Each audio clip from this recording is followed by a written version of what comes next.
Alright, Transfigured Gems Part 4 dropped a lot earlier than I was expecting, considering they've been holding on a nightly timeline, but that's pretty early in the morning. But here they are, Transfigured Part 4, and there's some really good ones in here. So let's check them out. We have the animate weapon of ranged arms. We have seen some gameplay of this with the bows, which looks very tempting. Animate weapons that can fire at range are going to fundamentally change the way that build feels. So I'm really looking forward to see what people are going to do with this. But then on top of that, they also introduced self-reflection, meaning that you make your own weapons appear. Only up to 6. But we can maybe see some crazy things with this happen. Some people have already suggested to me energy blade shenanigans. Who knows? But also, I'm thinking more about on-hit effects built into weapons, like certain uniques that could perhaps cause some crazy combinations to occur. So this is definitely the Minion League. So many different things when it comes down to minions, golems, specters, even the Reaper. So much unique stuff for the minions, including the brand new specters they will be able to summon with the League mechanic. So it's gonna be wild, that's for sure. Armageddon Brand of Recall, or as I like to call Armageddon Brand of Jungrown.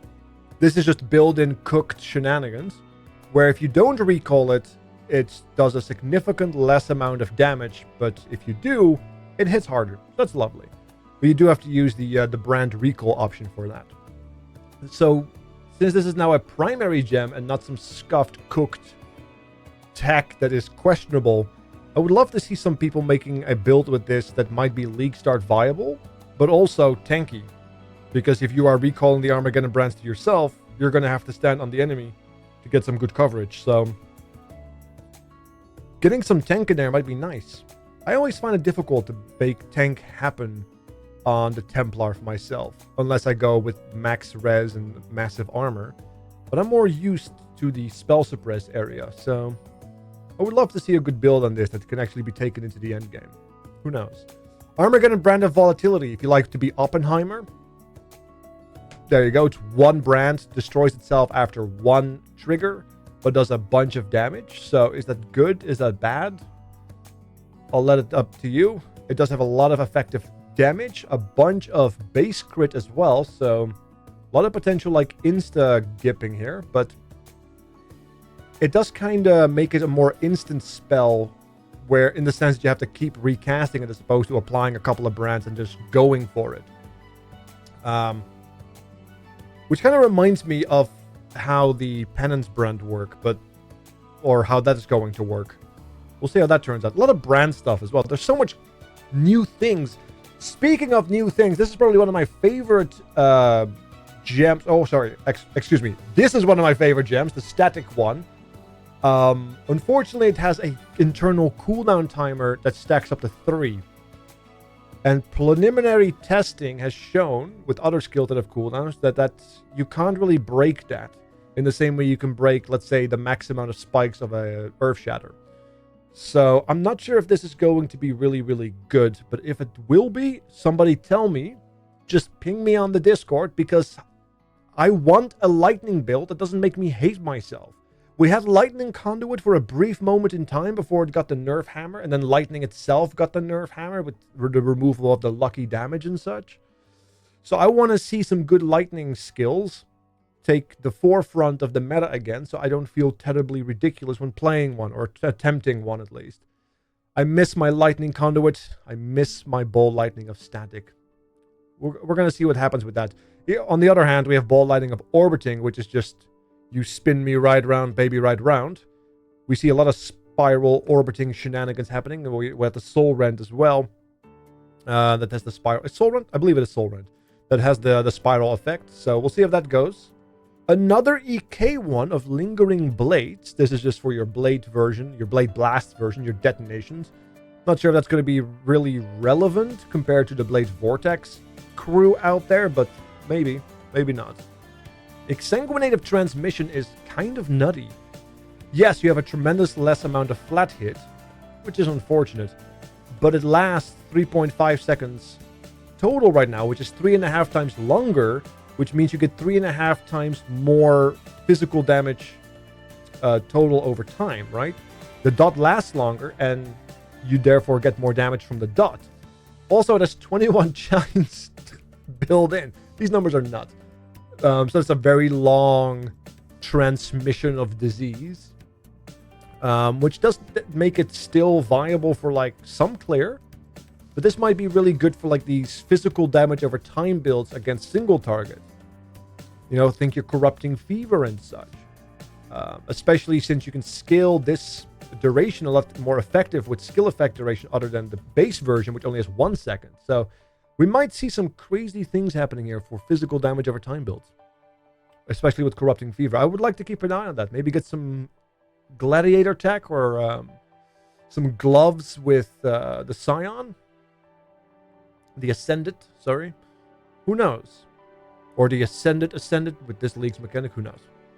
Fire Trap of Blasting. It removes the damage over time effect, which is unfortunate for our RF buddies, but it does add a tremendous amount of flat damage against burning enemies, as well as a 50% chance to trigger another time.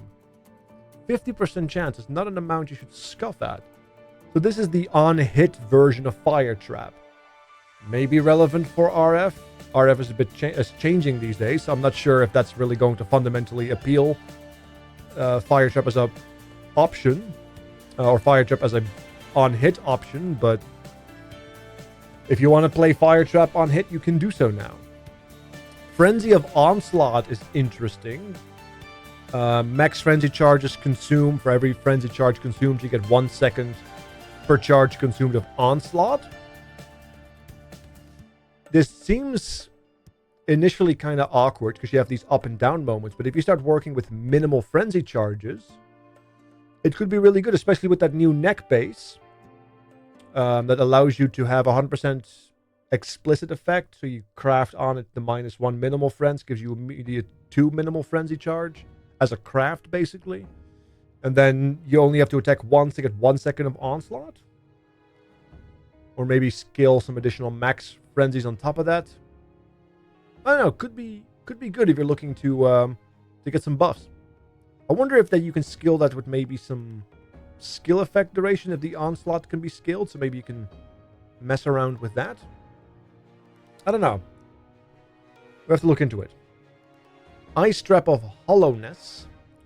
This is a one that kind of confused me. I'm not really a trap kind of guy, but the fact that it has better damage and has a 15% chance to trigger an additional time, and seemingly has a much greater AoE, unless I'm wrong. Seems like just an objective upgrade, right? Yes, the trap lasts for less than 2 seconds, so pre-firing might be a bit of an issue. But other than that, it seems like it's an upgrade. I'm not entirely sure if I understand the ice trap, but let me know if it's actually a good thing or not. To me, it seems good. I've looked into it quite early. Ice trap right here. And there's no other mention of other mechanics except for the fact that it lasts for 4 seconds, has better flat. And yeah, the added damage is 290, and here it is 340. So it even has better scaling too. So I have a hard time seeing why this is not just a straight upgrade. But once again, I'm not a trap kind of guy, so these things are not obvious to me. Let me know in the comments below. Lacerate of Butchering. If you want to have a two-handed but apparently fairly slow attack speed lacerate, you can now do so. Got a bunch of radius, bunch of angle, so you can just live your lacerating dream with a two-hand weapon. Really get both your hands involved. Or if you just want to bleed the enemy to death, but don't care for the stance mechanic, which is what the base lacerate have, you get some more bleed damage here compared to the base. Same bleed chance. I think you get more flat fizz, conditionally so, as opposed to base. So be wary of that. But also the scaling and the attack damage are slightly less, so you do make some trade-offs. But at least on this one, you can use your one-handed weapons again. Or you have to use one-handed weapons again. But they're simplified, no stance mechanics. So maybe that's good. Maybe that's good. Lightning Trap of Sparking. So Lightning Trap no longer fires in a circle in this case, but it pierces all targets, but then still has +2 chain on it. So it's essentially Spark in trap form. That's pretty much what it is. It will bounce against terrain, as it states. Has a bit more damage, but doesn't fire in a circle. So if you have certain bosses that you know have a wall or where you can abuse terrain, like you would do with Spark, this is going to be a big upgrade for single target on Lightning Trap, where the other one, of course, is the clear version, so it's a gem swap again. Basic gem swap. Alright, we have the Reeve of Refraction. This to me seems like it's just pretty much the same. I'm not sure what the maximum stages are on the base Reeve, it doesn't say. We have up to a total of 6 maximum stages, I believe, because you get 4 base and 2 from the quality, and then 100% conversion to a random element, so this might be like a Reeve Elemental Trinity kind of thing. Might be lovely. Maybe get that one unique chest involved that gives you extra chaos damage. The name escapes me. I don't know. This reeks of a Mathel build to me. I won't be surprised if he at some point picks this up and plays it with that damned, is it Shaper or Elder chest? I always get them confused.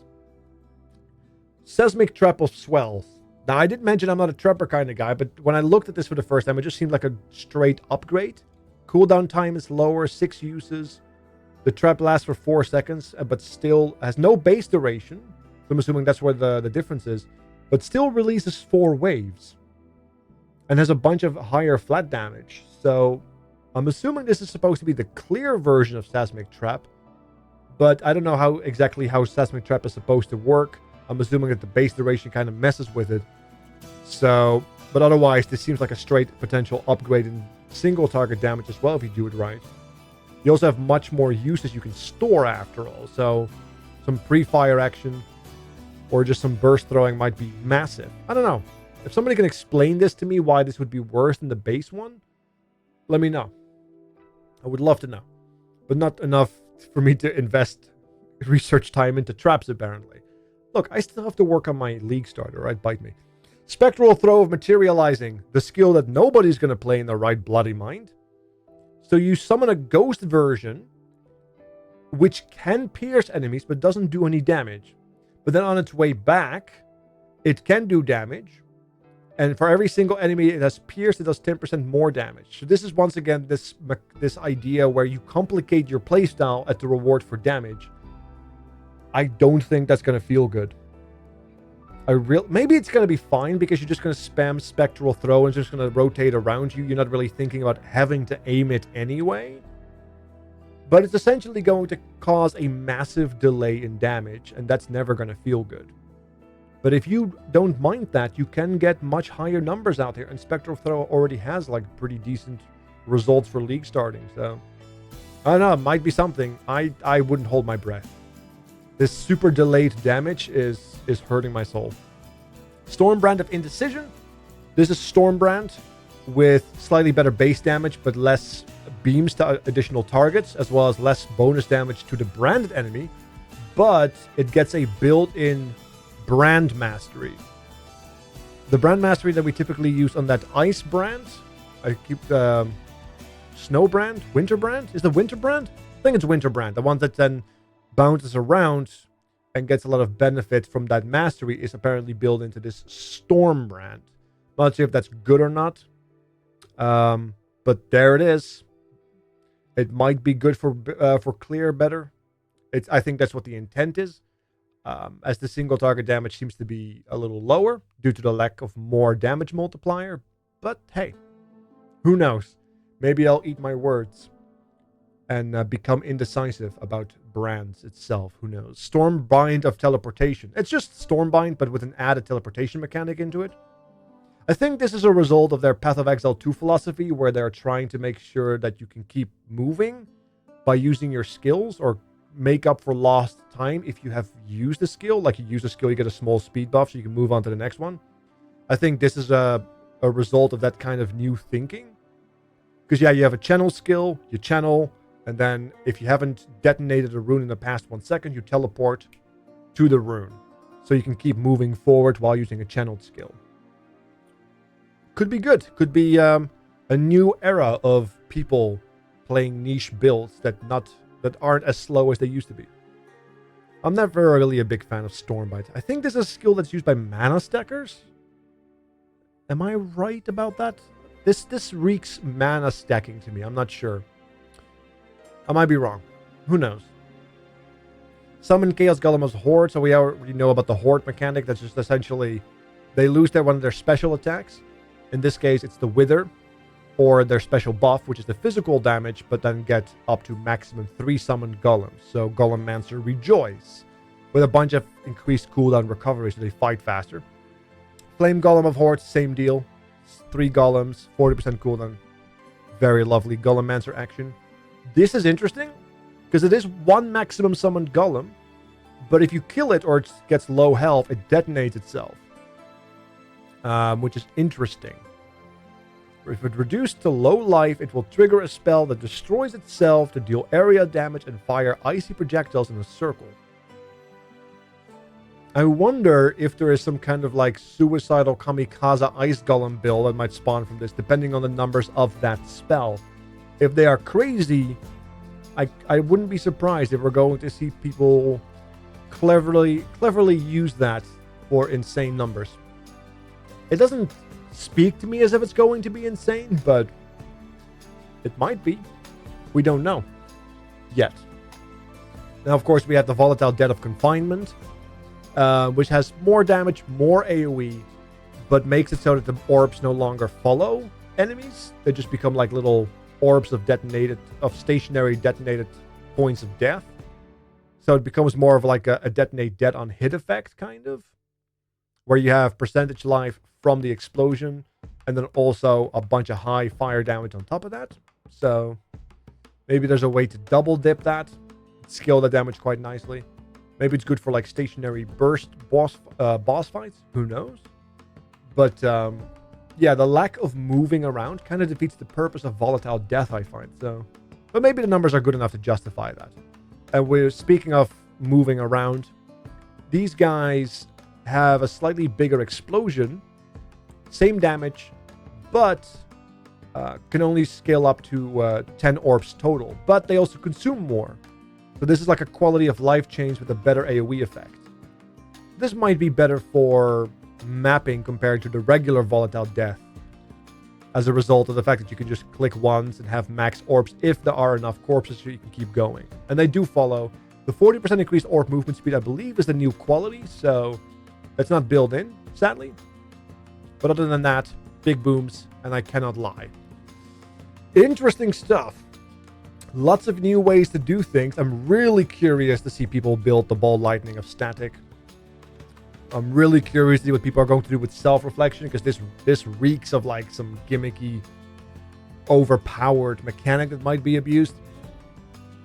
And other than that, they're trying out a lot of new stuff. I'm excited. And I still don't know what the league start. Hopefully you do. Let me know.